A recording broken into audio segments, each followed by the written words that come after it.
Having conquered the north, Cao Cao turned his gaze south. His ambition was singular: to unite all of China under his rule and finally end the Han dynasty. He amassed a colossal army, claiming it to be 800,000 strong, and launched a two-pronged invasion. His first target was Liu Bei, who was driven from his new home and forced into a desperate flight for survival. Cao Cao then sent a letter to the young lord of the Southlands, Sun Quan. The message was not a negotiation. It was an ultimatum. "I command an army of 800,000, he wrote. "Surrender now, and we shall hunt together. Resist, and you will be reduced to ash." The entire South was gripped by terror. The northern tsunami was coming, and it seemed nothing on earth could stop it. In this moment of supreme crisis, Liu Bei made his last, desperate move. He sent his new advisor, Zhuge Liang, on a diplomatic mission to Sun Quan's court. His goal was not merely to ask for help, but to forge an alliance to convince the fearful southern court to stand up and fight. Zhuge Liang arrived to a court in chaos, overwhelmed by Cao Cao's reputation and his staggering numbers. Nearly all of Sun Quan's most powerful advisors were advocating for unconditional surrender. They saw resistance as suicide. They mocked Zhuge Liang, calling his master a fool who was already defeated. The fate of the South and of China itself would be decided not on a battlefield, but in this single verbal war of wits. One by one, the greatest scholars and debaters of the South rose to challenge Zhuge Liang, and one by one, he systematically destroyed their arguments. He exposed their calls for surrender, not as pragmatism, but as cowardice. He masterfully analyzed Cao Cao's army, pointing out its fatal flaws. The northern soldiers were not sailors and were already suffering from sickness.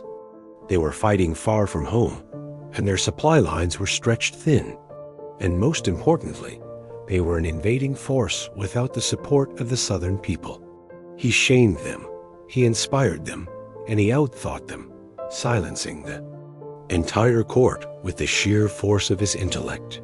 He had cleared the path of fear, leaving the final decision to the young lord, Sun Quan. The final decision rested with Sun Quan. He was torn between the fearful counsel of his advisors and the fiery defiance of his grand commander, Zhou Yu, who passionately argued for war. It was Zhuge Liang's brilliant analysis that finally tipped the scales. Sun Quan, rising to his feet, drew his sword with a sharp cry. "My mind is made up," he declared. "We will fight." To silence any further dissent, he struck the table before him, shearing off a corner. "From this moment on," he roared, "any official who speaks of surrender will share the fate of this table." The alliance was sealed. The two weakest powers in the land had just declared war on the strongest. The impossible battle was about to begin. The Allied forces were desperately short on supplies, especially arrows.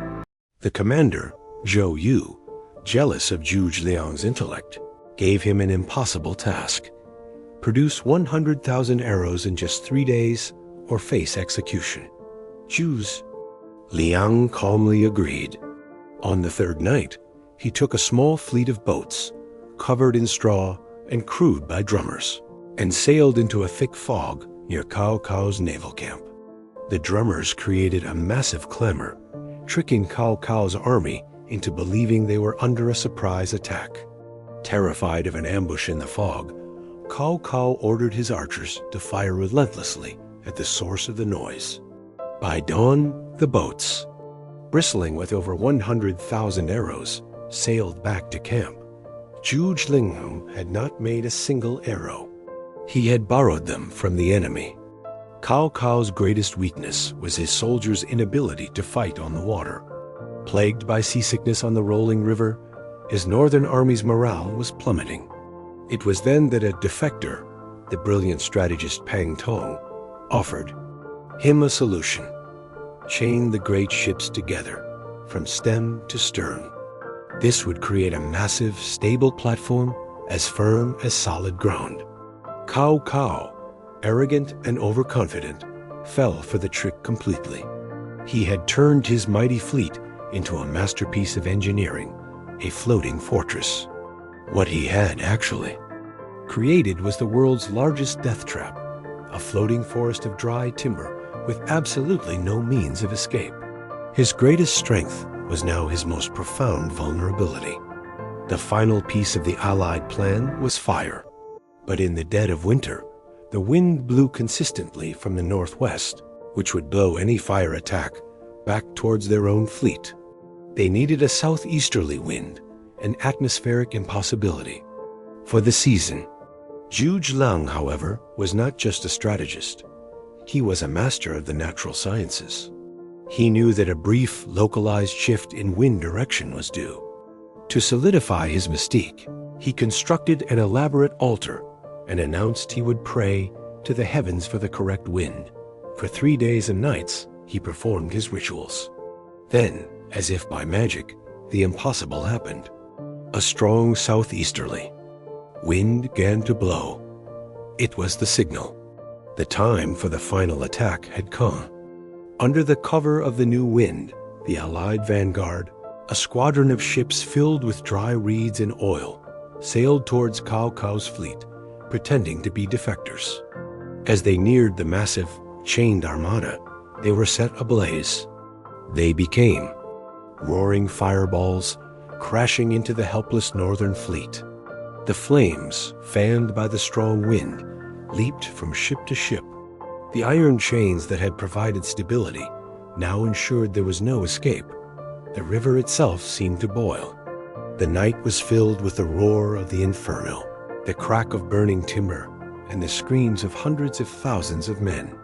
Cao's invincible armada, his entire life's work, was completely annihilated in a single fiery night.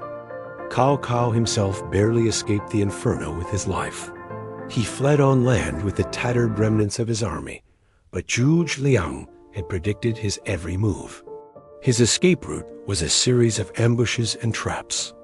At Huarong Road, a treacherous and muddy path, Cao Cao found himself completely cornered, exhausted, and starving.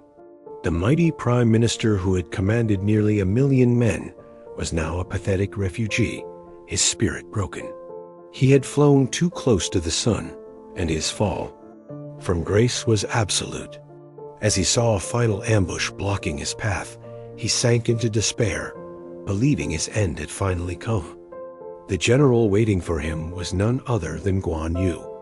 Cao Cao's life was forfeit. But years before, when Guan Yu had been his temporary captive, Cao Cao had treated him with the utmost kindness and respect. Guan Yu was a man who valued honor and righteousness above all else.